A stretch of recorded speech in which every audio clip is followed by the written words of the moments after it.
From the Intellifluence headquarters in sunny Scottsdale, Arizona, this is the Intellifluence Influencer Spotlight. In each episode, we sit down with an influencer from our network and we discuss their background as well as their unique approach to influencer marketing. Chris Lewis describes himself as one dad working to regain his kingdom one day at a time. Chris works to help dads focus on being better fathers while sharing thoughts on products that relate to kids, men, families, and more. Chris started writing his blog, dadofdivas.com, full-time in 2007 prior to his second daughter's birth. Since then, the blog has grown exponentially as he's continued to find his groove through both reading and networking with other bloggers as well as writing on a wide variety of topics. Outside of home, Chris is a student affairs professional who has been working in the field of college administration now for over 20 years with an extensive experience in pre-college planning, admission, advising, and other areas. So I guess I'll kick it off. As a successful blogger, family man, and student affairs professional, how do you structure your workday? For me, I try to take a look at every day and see what I can do and what I can accomplish because I have a lot of things that I try to balance. So not only do I do my blog and my podcasts and my professional work in college administration and digital influencing, there's a lot to balance, especially with kids. So one of the things that I try to do, I have lists, I've got task lists that I can use. I've tried a lot of things throughout the years and it doesn't always work, but it always makes me feel good when I can see that I've checked things off along the way. So I think that for me, I try to look at across the board, I've got my professional world, I've got my personal world, and I can look and see, okay, what can I do to be able to balance and to get things accomplished in each bucket every day and throughout the week and have those short-term and long-term goals. And, just checking out your bio, you're involved in a lot. And so at what point did you discover influencer marketing as a viable revenue stream? I've been blogging now for about 12 years. So I've seen things change quite a bit in my time in influencing. And probably when I first started my blog, it was more so a opportunity for me to talk about fatherhood. But then with the time that I was putting in that plus my professional job, I found that I wanted to influence in some different ways. And I wanted to be able to work with brands. But back 12 years ago, it wasn't the right time at least for dads, because some of the moms were starting to move in that direction, but dads were not. At that time, you were kind of a pariah, I'm going to say, if you worked with brands, and because it wasn't being true to what dad blogging was about at that time. Things have changed, and now dads, moms, other influencers are working with brands all the time. And for me, I think the first thing that I ever reviewed was something that I just bought. But then after the fact, I had contacted, let me go back and say it was Energizer lithium batteries. And I just reached out to him and said, hey, I love your lithium batteries. I've got kids. These things last so much longer. And I just wrote something up and wrote about it and sent it to them on social media. And lo and behold, they sent me a free coupon. I'm like, hey, free coupon, cool. But then it went from there. And, I've always been a big reader. My kids have too. I started to review books and again, that was product based. And then as I became more and more engaged with different brands, I had an opportunity to start making a little bit more money, which then helped to pay for the costs of blogging, podcasting, influencing in different ways. Because for many of us that are doing this on the side, it really becomes a second job. It becomes not just the passion project, but it becomes a passion project and a business. And that's what Dad of Divas became. It became an LLC probably about 5 or 6 years ago. And I think a lot of influencers end up doing that because of the fact that there are opportunities. Now, if I was doing it full time, would there be more opportunities? Maybe. It probably would, but I am happy where I'm at because I do still work full time. And by working full time and trying to do this too, I still have to have time for the kids and my in my family and to be able to take time there too. All right. So can you tell us a little bit about the Dad 2.0 Summit that you attend? Yes. You know, the Dad 2.0 Summit is an amazing conference. I have attended it. I've attended it all but 1 year, and it's coming up again next February. It always happens in February in different locations. This year it's going to be down in San Antonio. I love that conference just because of the fact that it's a great opportunity to be able to not only engage with dad influencers, and not only dad, like stay-at-home dads, or, you know, they're just, and it's not even just dads anymore. You have people that are working to engage fathers in different ways. There are women that are coming to learn more about how dad influencers are influencing. They want to talk to the brands that are there. I mean, it's a great opportunity to not only increase your own professionalism and being able to better understand what you can do to be a better influencer and a professional in the industry, but also it's an opportunity to engage and to network and to meet people that you've been talking to online. I have to say that I went to the very first, it wasn't Dad 2.0 at the time, but there was another conference prior to this that tried to bring dads together. It was much smaller, and it was down in Atlanta, probably I think back in the mid 2000s, and it was a great experience, but it's very, very, very tiny. And Dad 2.0 has been able to bring it to a new level, because every year they bring together, it's somewhere between 400 and 500 people, and it's still intimate in size. I mean, you're not talking 10,000 people coming to one location, but it is the top influencers, people that are not only blogging in the industry, but also that are working to change laws on the national scope, people that are really passionate about being fathers or parents. And it always reinvigorates me to go to not only, as I said before, learn about the craft, but also to learn about being a better dad. Yeah, absolutely. And in your blog, you have a section called Dads in the Limelight. And are these dads people you personally know, or how do you connect with them? Yeah, that series has been going on now for over 8 years. And it's been a consistent series. I've got over 850 dads that I've interviewed over the series, over the years. And for me, it was never meant to be something that was going to continue for this long. But what I came to find was that I wanted to learn more from other dads. I wanted to find out what made them tick. And I wanted to find out what made fathers be able to be the best dads that they could be.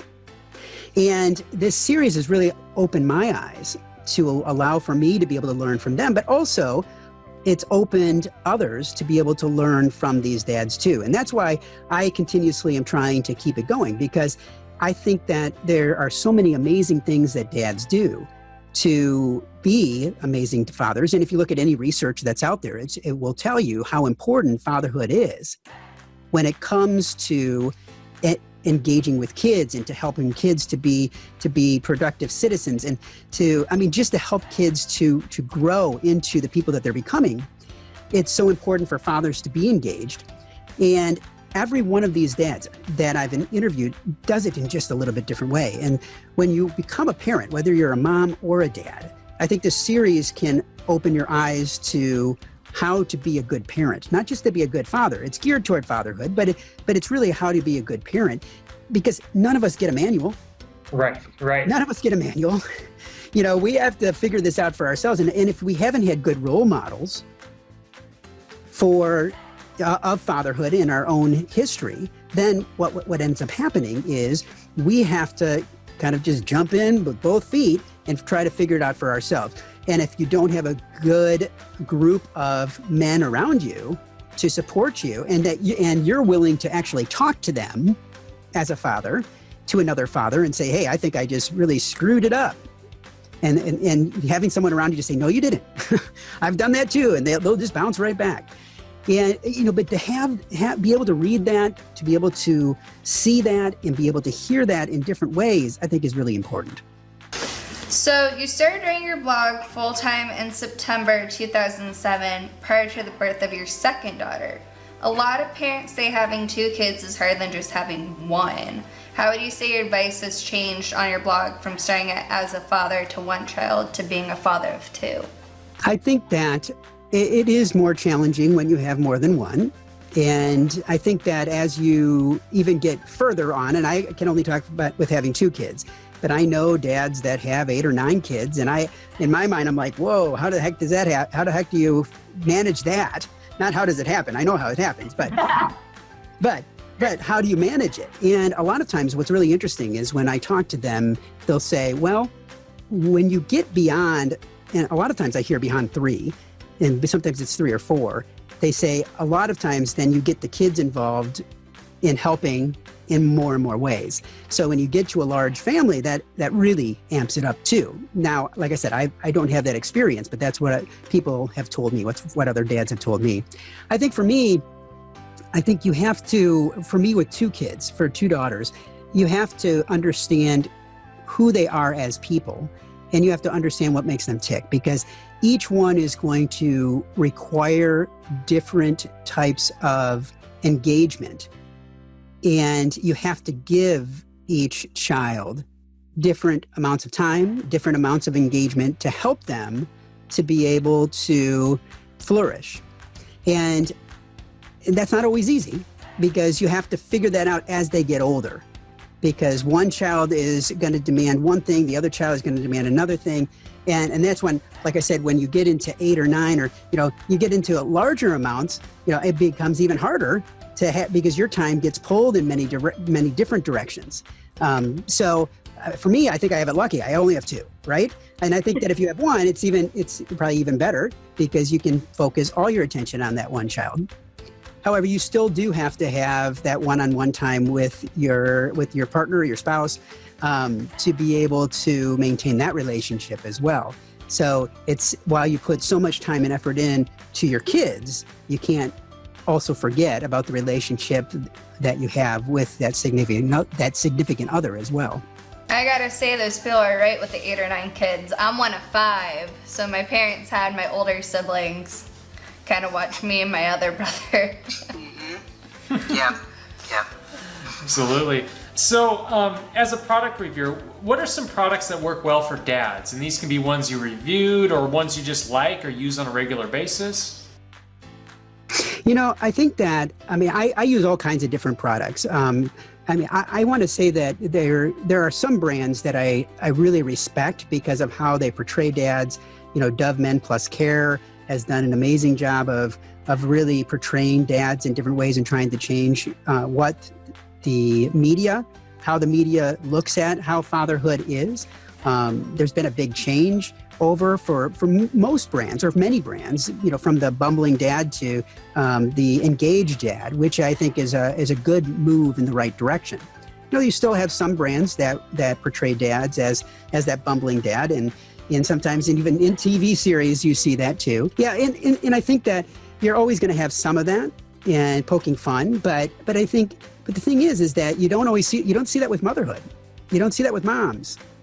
And so dads are not the bumbling dads. There's times where I'm a bumbling dad, right?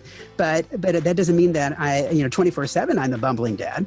So, but Dove Men Plus Care has definitely been one that I've enjoyed engaging with in many ways because of how they treat dads, but also in how they portray dads. I think that there's been a lot of other brands that have been great to work with. I work with Best Buy. I like how they work with influencers in general. I'm not going to say just dads, because they work with all influencers. But as a dad, I love technology, and I love being able to engage with Best Buy in many different ways, learning about a lot of new technology and be able to take advantage of that too. But outside of that, I definitely, I guess in the brand relationships that I have, I like to have long-term relationships with brands, being able to see that they know who I am and the way that I write. And, sometimes it's always a little bit touchy when you get those emails in that say, "Hello, Mr. Blank." And you're like, okay, you don't know anything about me. This is a cold call and you really don't know me. So, but I love it when I say, hey, Chris, and somebody that I've worked with in the past, or it's someone that says, hey, I checked out your blog. This is when here's some of the articles I really liked. I'm contacting you because of this, and they've done their research. It's just like if I want to go to them or try to pitch a brand and be able to say, hey, this is why I'm pitching you. This, and this. This is what I really like about your brand. They know that I've done my research, and I would hope that the brands that come to me have done research too, and they know who I am, the way that I write, and see that it's a good fit. So I guess that's what I would say there. Absolutely. All right. So where do you see influencer marketing in 5 years? How do you think brands will be interacting with someone like you? It's interesting because I was just talking to someone about this the other day, and he and I differed a little bit because he sees influencer marketing changing in many different ways, and how in the past it was, you do a blog and you do a blog article and you share it on a couple of social channels and you get paid something. And he's saying, I'm seeing a lot of things changing, and we were having a really interesting conversation about that, because I think they're right now anyways, the push is more so on looking at short form video and trying to look at more of the story behind it. It's not just a product review, it's more of a story. And how do you really engage the audience that you're writing for, and in telling the story of how that product has impacted you or impacted your family and how it could impact them. And I think that that's going to only continue.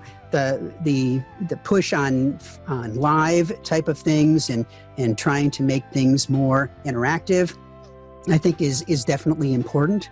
I think from what I keep seeing of brands, I think that's going to continue to keep happening.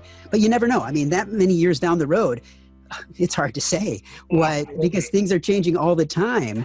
To be able to say, hey, is Facebook even still here in 10 years, right? Or Instagram or Twitter or Snapchat or, whatever it might be. I mean, you could have something brand new in 2 years that just explodes and becomes the new Facebook, right? So it's hard to say where we're going to be in 10 years. That's a hard question because everything is so in flux. And I think it keeps churning. And then, you have something change over on this social media platform and that impacts this other platform. And so, I mean, I think that every quarter you see something different, if not every day. Want to join Intellifluence as an influencer for free? It's easy. Visit Intellifluence.com, click on the influencers link, and then click on the Join for Free button to sign up.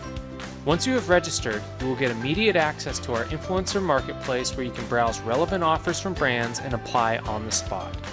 You'll also be eligible to receive attractive product and service pitches from brands.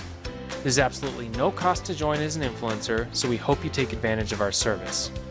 Also, be sure to like us on Facebook, follow us on Twitter, and well, you know the drill. Until our next episode, keep being awesome.